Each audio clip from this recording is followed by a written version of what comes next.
I'm not sure if I'm even going to post this video, but here we go.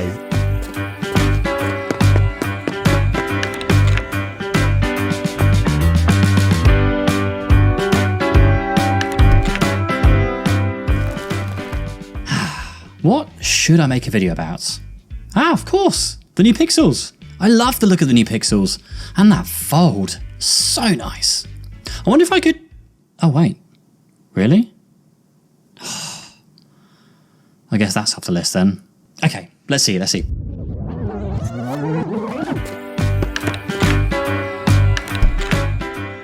Oh yeah, Panasonic released a really cool camera that I took with me on my summer vacation. That would make for an awesome... Lumix marketing has punished me. Oh, okay. Maybe not.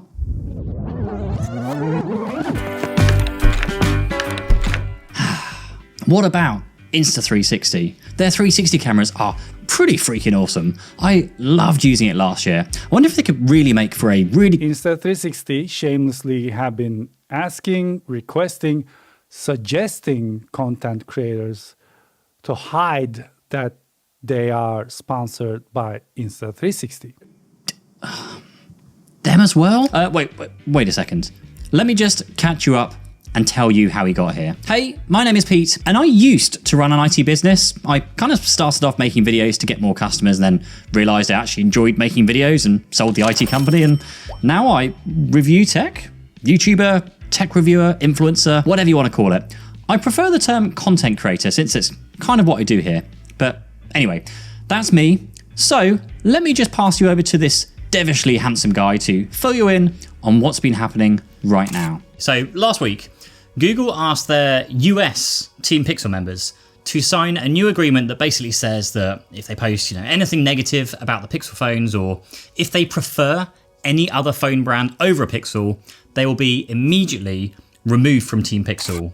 And then the internet just exploded. And it really was interesting to see how different groups of people were responding to this. Many creators who were being asked to sign this agreement simply refused to sign the agreement and then posted publicly to say that they were quitting Team Pixel. But again, to be clear, objective review, not part of Team Pixel, from the outside looking in. If I got anything wrong, anyone, please correct me, but there you have it.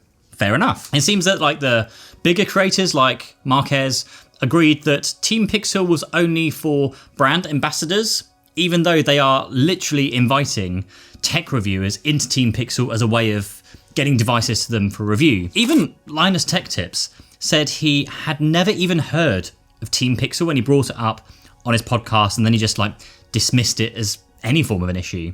This looks fake almost. We've both never even heard of this. Is this something that they're doing for reviewers? I don't think so. I don't think it's for reviewers. This seems like a product placement agreement, which wouldn't that make sense? It would help prevent those really embarrassing I love my Huawei whatever sent from my iPhone situations. I don't think this is a reviewer thing at all. What is Team Pixel? That seeds early units to influencers and superfans to drum up interest as brand ambassadors. Okay, so these are not reviewers. It's for brand ambassadors. It's not for reviewers. This is a totally different thing. We've also got traditional journalists and online publications saying they would never be as untrustworthy as these influencers. And then there's me and many other people like me who are, I guess, we're fairly early on in their stages of making videos and posting them online, who are left just feeling really confused because certainly I was invited into Team Pixel as a YouTuber, content creator, influencer, tech reviewer, whatever you want to call it. We don't have direct communication with Google themselves. Unlike these bigger creators who are saying it's a non-issue, we don't have direct communication with really many other brands without these, middle person PR agencies. Now, at least here in the UK, we haven't been asked to sign any new agreements or anything like that for Team Pixel, but the PR agency who looked after Team Pixel changed to a new agency, and basically since then, literally not one single person that I know has heard anything back from them. So we've gone from Google and Team Pixel pretty much setting the standard when it comes to tech reviewers, giving us early access to devices, zero expectation of content, and they genuinely didn't care if it was positive or negative content. At least they didn't tell us that it had to be positive content. They just literally shipped a ton of devices out. No paid sponsorships, just like, here's the device. I hope you enjoy it. Great. But instead, things seem to be changing with brands really moving away from giving tech reviewers any form of preferential treatment, unless you're like a big YouTuber, and instead prefer to give their devices to quote influencers, unquote. But the whole like influencer come tech reviewer thing seems to be what's causing a lot of the confusion here, because what is an influencer and how is that different from a tech reviewer or content creator or a YouTuber? Like, genuine question, because I've honestly been called all of those at some point or other, like even by brands who have asked me what I want to be known as. I've always just gone for content creator because it kind of is what I do. Influencer just like feels a bit icky to me. I'm not a straight up tech reviewer. YouTuber is probably what I tell most people who ask me, because it's just such a well-known career than, content creator. There's actually been a trend that I've seen more and more of, and I think this actually plays into exactly what we're seeing with Team Pixel and a few other brands, where the events that I have been fortunate enough to attend are being attended by either the big OG YouTubers, those that have like huge audiences and have been doing this for like 10 years plus in sort of like a boys club mentality where they've been doing it for so long. They have all the right contacts at these brands, so they just go to everything. But they're also attracting more and more of what I now understand to be actual influencers, which, going back to the whole like what is an influencer versus tech reviewer thing, they are beautiful people that have brands that want to be associated with them. Like, these are what I would call brand ambassadors. They get people who get paid to endorse various brands, probably doing very well on Instagram with a nice like aesthetic on their like grid. And then we have the more traditional media, like the blog writers and the journalists. So I am firmly in the tech reviewer and I guess content creator / YouTube side of things, since I'm not an influencer. I'm not pretty. I don't have a lovely Instagram reel feed, and I'm not having brands pay me to take, I don't get a photo taken with like, check out the latest Pixel. I'll review the Pixel, but I won't be like promoting the Pixel, I guess, if you call it that. Although I still think all of those above terms, YouTuber, influencer, content creator, all those things, all of those still do describe what I do here on YouTube, since my videos then influence people purchasing the devices with a more like, I guess, like balanced review, which will then pick up, of course, any issues which I feel need to be addressed. But then going back to the beginning of this video, between like Pixel, Insta360, dbrand, Panasonic, and just like so many brands, and that's just in 2024. There are just so many brands out there that seem to be happily essentially cancelling themselves. They're like so focused on making sure that any coverage on their products, is only positive coverage, that they are literally doing these silly things. Like Insta360 asking people that they have paid to make videos about their products to then remove any mention of, that this video is sponsored by, to make it look like it's not paid, even though it's paid. Like Panasonic only inviting people on their recent press trip to Japan, where they launched like the Lumix S9 camera, only inviting people who they think will give it a positive review.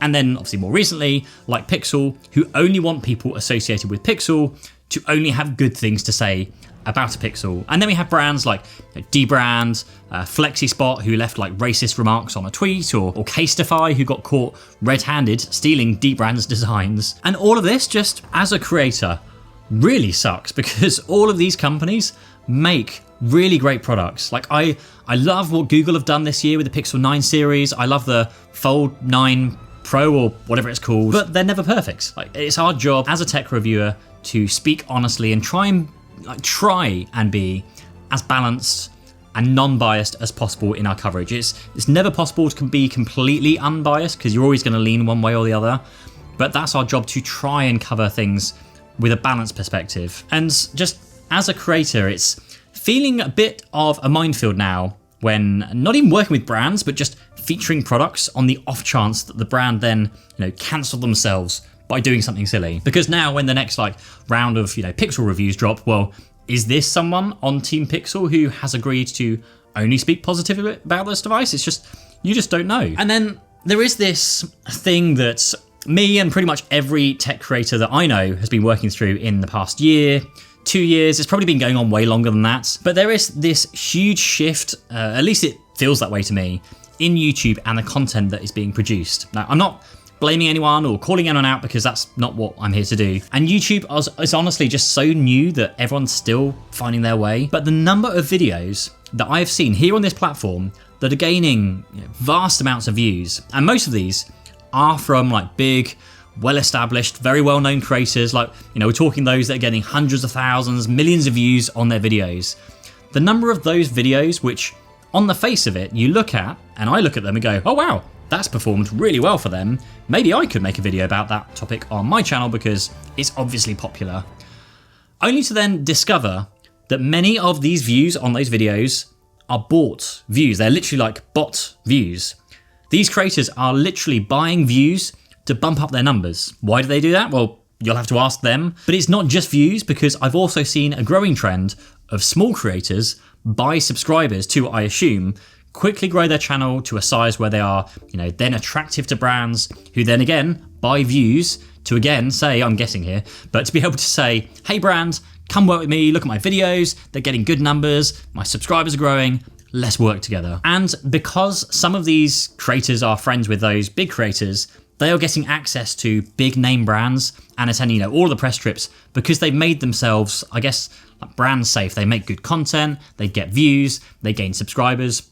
All good, except that it's all fake apart from the good content thing. But, the moment they stop buying views or stop buying subscribers, their channels and their videos just flatline. They get no views whatsoever. But it is so much bigger than this. Like, I have heard from others that some people are actively looking for ways to avoid having to disclose sponsorships on their videos. Like, for example, rather than have a brand pay to sponsor a video, instead that brand will pay the creator for maybe a press trip, which may or may not actually happen, by the way.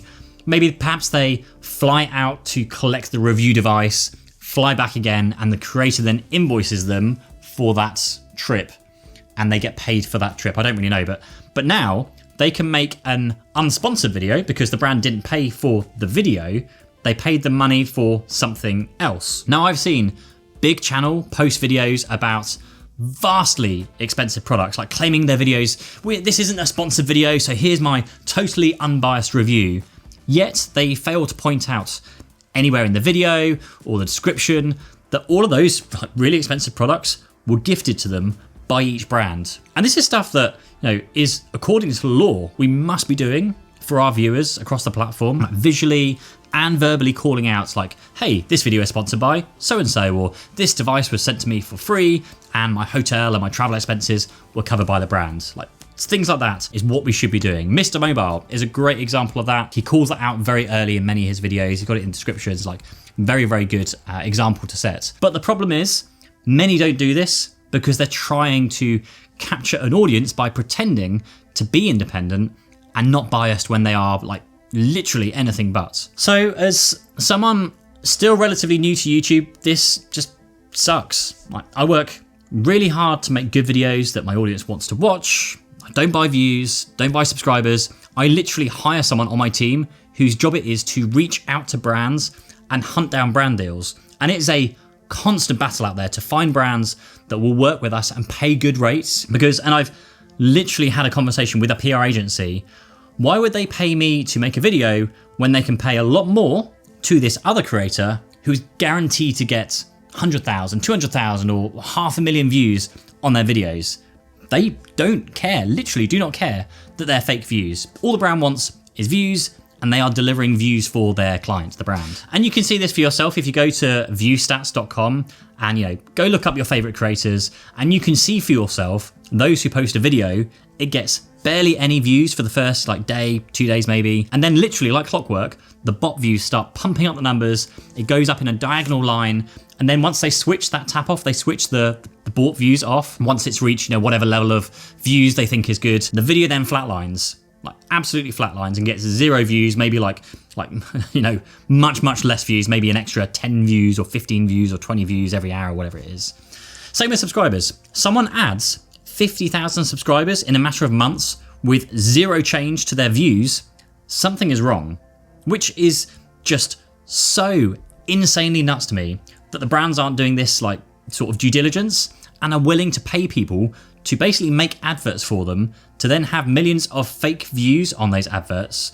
For what? So they can go to their managers and their directors and go, look, views. We got views for money. That is what you could call the untold truth of paid partnerships right now. Like, it is not in a good place. And those who are doing this are making it really difficult for those of us who are, I guess, up and coming content creators who are, we're all creating genuine, organic content that, I might add, performs pretty damn well a lot of the time. Like, I literally have videos with over 500,000 views on them where brands have paid next to nothing compared to what they would pay a bigger creator for the same, if not less, views. Like, Insta360 email us every so often asking us to make a dedicated video for them for like $1,000. I can't even cover the cost of the camera equipment I use for $1,000, let alone the team that I hire to then help produce the content.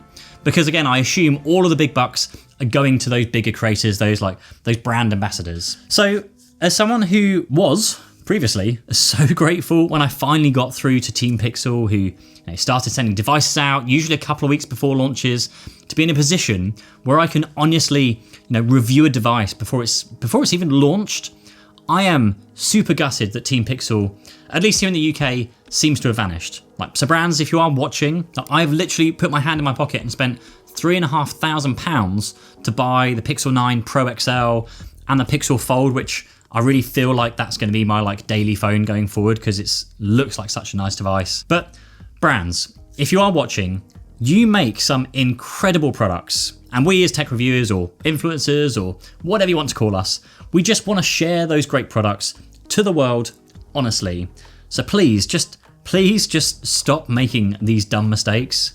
And to the viewers, to those of you who are watching this, thank you so much for trusting me with your time, not just on this video, but I hope you watch and engage with some of the other content as well. I really do put we all do. We put a ton of effort into all of the content that we make. It's very expensive to make many of these videos because, again, like I said, we are literally buying almost every piece of tech we review on this channel. Like those Samsung G9 monitors, $2,500 for a monitor. I buy those with my own money. Often it's quicker to buy them than wait for the review devices that we sometimes do have access to. But again, I want to buy it so I don't have the bias of, someone's gifted me the product so I can create an unbiased review and I don't have to run it through any brands for, approval or anything. So please, do engage with small creators like us. I mean, I'm not even a small creator anymore, but even more so, use the links that will support your favorite creator if they've helped you make a buying decision. It literally costs you nothing and provides, it doesn't just provide the creators with, that tiny portion of money that, again, doesn't cost you anything, but the brands give them a little commission. But it also gives people like us data that we can take to brands and say, look, my viewers watch, they engage with my content, and they typically click through to your website after watching. So can we talk? So yeah, I think that is everything I currently have to say on that topic for today, and I'll catch you in the next one. Cheers, bye-bye.